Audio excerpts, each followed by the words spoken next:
आपने जब शास्त्री जी की बात करी, एक और बहुत इंपॉर्टेंट कोइंसिडेंस है जो जनता को जानना जरूरी है, और उससे जानने से पूरी तस्वीर भी साफ हो जाती है। शास्त्री जी के बाद किसकी मौत हुई थी 15 दिन के बाद? अचानक मेरे ध्यान में नहीं आ रहा। होमी जहांगीर भाभा। ओहो, यस यस, इट और वाज अ कोइंसिडेंस। ठीक है, क्या करते थे वो, आप बताइए मेरे को, क्या थे वो? भारत के आज जो कुछ भी रक्षा है और जो कुछ भी भारत का परमाणु कार्यक्रम है, वो उनकी वजह से। ठीक। सारा भाई। अंतरिक्ष। अंतरिक्ष। ठीक। अब मैंने आपको बोला कलाम से नफरत करती थी सोनिया जी। जब क्रायोजेनिक इंजन बन रहा था, प्रोटोटाइप तैयार हो गया था और सक्सेस हो गई थी, उसको बनाना था, तो किसको जेल करा गया? नामबियार साहब। नंबी नारायण सर को, इसरो के साइंटिस्ट को। नंबी नारायण को जेल किसने भेजा? श्री कुमार आईपीएस। श्री कुमार आईपीएस नंबी नारायण को जेल भेजने के बाद कहां प्रमोट हुए? Police chief Gujarat.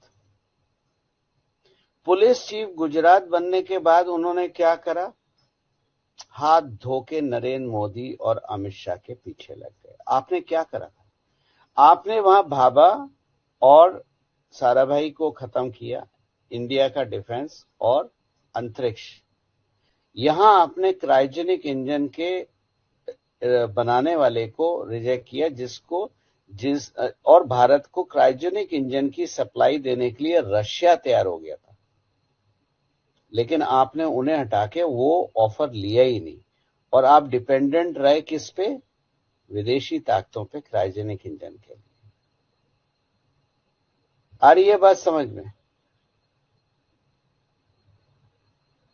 भाई साहब, बहुत गहरी बात बोल रहा हूं मैं, बिल्कुल समझ बिल्कुल। में आ रही बात? तो अब आप आते हैं इंदिरा गांधी की कैबिनेट की जब बात होती है, तो इंदिरा गांधी की कैबिनेट कौन कंट्रोल कर रहा था? जो भी मंत्री थे, इंदिरा गांधी, क्योंकि इंदिरा गांधी के बारे में बोला जाता है गूंगी गुड़िया, लेकिन उनकी छवि बनाई गई आयरन लेडी की। सैम मानेकशॉ अगर मजबूत नहीं होते तो इंदिरा गांधी तो बांग्लादेश लड़ाई लड़ने की हैसियत ही नहीं थी उनकी। ये तो हमारी फौज के चीफ थे जिनकी बदौलत हम बांग्लादेश खेल गए। और उसके बाद क्या हुआ? उसके बाद आपने समझौता करा और पाकिस्तानी सोल्जर्स को फ्री में छोड़ दिया, अपने सोल्जर्स मांगे ही नहीं। तो 1968 फरवरी के बाद 26 मई 2014 तक भारत को कौन चला रहा था? दुनिया में, मैंने आपको जैसा कहा, मैं कई बार समझाता हूं, जो एक अचूक हथियार है, और ये आज का नहीं है, सदियों से, हजारों सालों से है, वो एक महिला होती है, जिसको आज आप हनी ट्रैप के नाम से भी जानते हैं। जितने भी रक्षा के केसेस हैं, चाहे इसरो साइंटिस्ट हो, चाहे फौज के हो, चाहे नेवी के हो, अफसर जो पकड़े जाते हैं, सब हनी ट्रैप में होते हैं ना। सबके पीछे एक महिला का ही हाथ होता है ना। तो भाई साहब, मेरे को ये बात बता दीजिए, फरवरी 1968 से 26 मई 2014 तक भारत को चला कौन रहा था? भारत को चला रहा था सीआईए, और सीआईए का जो घोड़ा है उसका नाम है आईएसआई। हम्म। आपने जहां सत्ता बदली, आपने जहां पीएमओ को फूल प्रूफ करा, जहां से अब कोई जानकारी लीक नहीं होती, ऐसा करते ही पाकिस्तान के हाथ में कटोरा आ गया, और आईएसआई की कोई मान्यता नहीं रही, और पाक फौज आप आपस में लड़ रही है। आपने कंट्रोल हटाया था केवल। अच्छा, आप इसको 68 से ही लेके चलेंगे या इसको शास्त्री जी के ठीक बाद से लेके चलेंगे? नहीं, मैं इसको शास्त्री जी के पास से लेके चलूंगा, क्योंकि वो एजेंसीज की लड़ाई थी। केजीबी कंट्रोल करे या सीआईए भारत को कंट्रोल करे, क्योंकि भारत में असीम संपदा थी। भारत जितना गरीब रहेगा इन्हीं का फायदा है। भारत गरीब रहेगा, भिखमंगा रहेगा तो फायदा सीआईए और अमेरिका का है। मजबूत और उत्कृष्ट भारत किसी को नहीं भाता, क्योंकि उनकी दुकानें बंद हो जाएंगी, व्यापार बंद हो जाएगा। तो शास्त्री जी, और उसके बाद वो लड़ाई थी शास्त्री जी के हत्या पे, कि मैं हत्या शब्द इस्तेमाल कर रहा हूं, मौत नहीं कर रहा। शास्त्री जी की हत्या का 2 एजेंसीज की लड़ाई थी, और शास्त्री जी की हत्या के बाद एजेंसी की बागडोर धीरे धीरे केजीबी के हाथ से खिसक के 1991 के बाद पूर्ण रूप से सीआईए के हाथ में चली गई। और 1991 में जब केजीबी टूटी, तो केजीबी के जो आपके वो थे, सोवियत संघ तो कम्युनिस्ट था ना, तो जी, सोवियत संघ कम्युनिस्ट था। लोग नहीं जानते, 3 कम्युनिस्ट देश थे इस एरिया के, सोवियत संघ, चाइना और आज का Islamic nation called Afghanistan. Afghanistan communist nation था। सोवियत संघ की लड़ाई अफगानिस्तान में क्या थी कि अफगानिस्तान सीआईए के हाथ में ना चला जाए, और उसको करने के लिए आपने पाकिस्तान को तैयार करा। सीआईए ने हथियार बनाया पाकिस्तान को। पाकिस्तान का तो अपना कोई वजूद आज भी नहीं है, क्योंकि उनकी कोई फिलॉसफी आज भी नहीं है।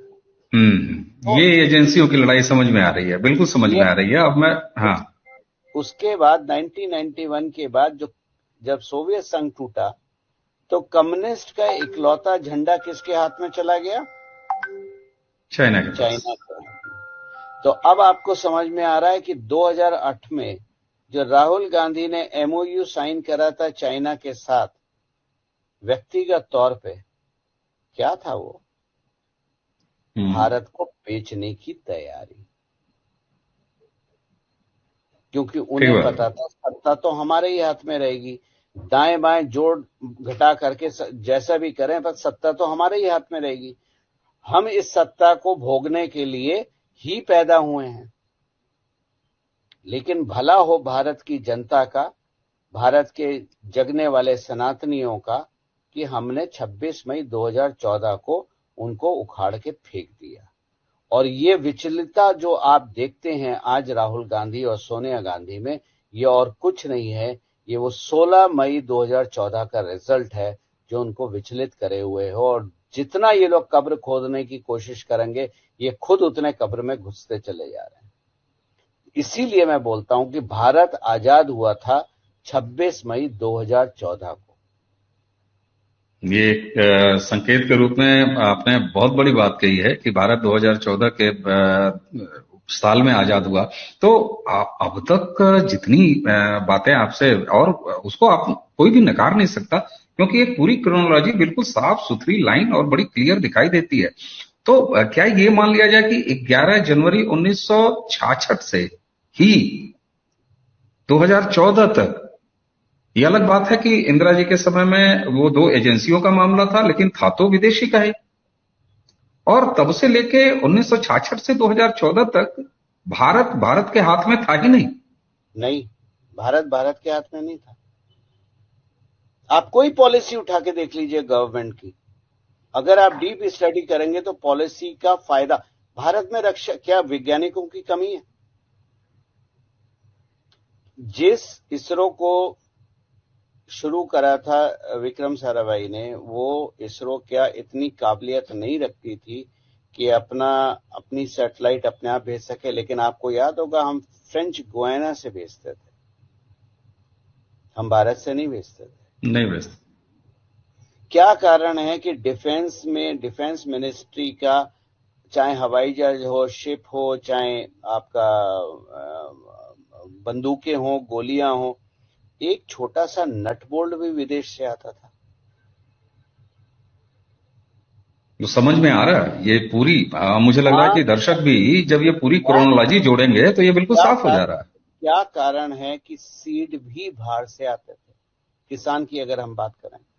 क्या कारण है कि फर्टिलाइजर भी हमें इंपोर्ट करना पड़ता था। हमने तो केवल नीम कोटिंग करा, फर्टिलाइजर बंद हो गया, चोरी बंद हो गई। तो भारत को बाजार के रूप में ही देखा जाता था, और यही कारण है कि संसद में खड़े होके राहुल गांधी ने बोला था मेक इन इंडिया फ्लॉप है, मेक इन इंडिया संभव नहीं है, मेक इन इंडिया हो ही नहीं सकता। आगे आपको बात समझ में, ये 2008 का एमओयू है। ये खानदान बिल्कुल। में तो भारत को बेचने की प्रवृत्ति रही है, और ये प्रवृत्ति खानदान में आज से नहीं रही है, ये नेहरू जी के टाइम से रही है। शास्त्री जी के समय उसको थोड़ा सा ब्रेक मिला था और उस ब्रेक के लगते ही शास्त्री जी को भी निपटा दिया गया। शास्त्री जी की अगर टेन्योर को मैं देखूं, अगर मुझसे कोई डिफाइन करे, तो वो टर्निंग मोमेंट था जो आपने भारत में 26 मई 2014 को महसूस किया। ये बिल्कुल। शास्त्री जी का टर्निंग पॉइंट इतने साल डिले होके 26 मई 2014 को पूर्ण हुआ। बहुत बड़ी बात, अगर बहुत बड़ी बात। शास्त्री अगर शास्त्री जी की डेथ नहीं होती तो आज का भारत कुछ और होता। और अगर कॉन्स्टिट्यूएंट असेंबली का रिजल्ट माना जाता तो 15 अगस्त 1947 को सरदार पटेल प्रधानमंत्री होते। और अगर असली में गांधी जी ने टांग ना अड़ाई होती तो भारत 1943 में आजाद होता और श्री सुभाष चंद्र बोस भारत के प्रथम प्रधानमंत्री होते। गौरव जी, ये सारी चीजें जिस तरीके से क्रमवार और एकदम बिल्कुल जिसको कहते हैं ना कि एक लाइन, एक सिरे से बिल्कुल जोड़ देना, एक जंजीर तैयार कर देना, मुझे लगता है कि इस पूरी बातचीत को सुनने के बाद हम कोई निष्कर्ष रखें इसकी कोई आवश्यकता ही नहीं है। दर्शक खुद उन सारी चीजों को जब एक कड़ी को दूसरे कड़ी से जोड़ेंगे तो 1947 से शुरू हुई कहानी, जो कि 2 साल के लगभग शास्त्री जी में ब्रेक पाती है, उसके बाद सीधे 2014 में आके खत्म होती है। गौरव जी, ये एक ऐसा एंगल था, मुझे लगता है कि दर्शकों को बहुत सारी चीजें इस चर्चा को सुनने के बाद गुनने और बुनने के लिए एक जमीन तैयार करेगी, और उनकी खुद की अपनी एक बिल्कुल खुद का सोचा, खुद की एक समझ कायम होगी। हमने और आपने इस चर्चा में केवल उनके बिंदु दे दिए हैं, जैसे कहते हैं ना, डॉट्स आपने खींच दिए हैं। अगर उस डॉट्स को, सारे डॉट्स को कवर किया जाएगा तो दर्शक बहुत आराम से आपकी कही गई बात को वास्तविक रूप से न सिर्फ समझ पाएंगे बल्कि उसका मिलान भी भारत की टेम्पलेट से कर पाएंगे, और तब पता लगेगा कि 2014 में अगर भारत में राष्ट्रीय स्तर पर सत्ता परिवर्तन नहीं होता तो आज भारत कहां होता। जी, आप कुछ कंक्लूड करेंगे? जी। मैंने केवल डॉट आपको दिए हैं और एक पिक्चर बना के दिखाई है, जो एक डेटा साइंटिस्ट का काम होता है, एक एज ए स्टोरी टेलर। आप खुद अपना गूगल खोलिए, रिसर्च कीजिए, जो डेट्स हैं वो रिसर्च कीजिए। अगर आपको डेट्स चाहिए तो मैं आपको डेट्स भी बता सकता हूं।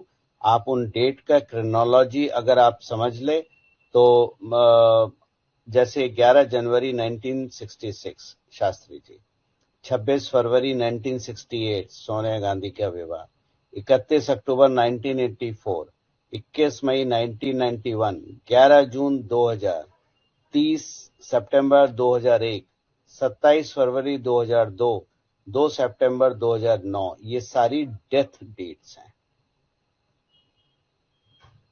और अब बिल्कुल। आप ये डेट लेके अगर आप इनको रिसर्च करेंगे तो आप पिक्चर साफ अपनी बना सकते हैं। मैं किसी का ना भक्त हूं ना चमचा हूं, मैं डेटा पे बात करता हूं, और डेटा मेरे को ये पिक्चर दिखा रहा है कि भारत 26 मई 2014 को सही रूप में आजाद हुआ था, और उसके पिछले 9 साल में आपने वो परिवर्तन देखा है कि एक आजाद भारत क्या कर सकता है। और आज हम चंद्रयान लेके चांद पे भी पहुंच चुके हैं। बिल्कुल।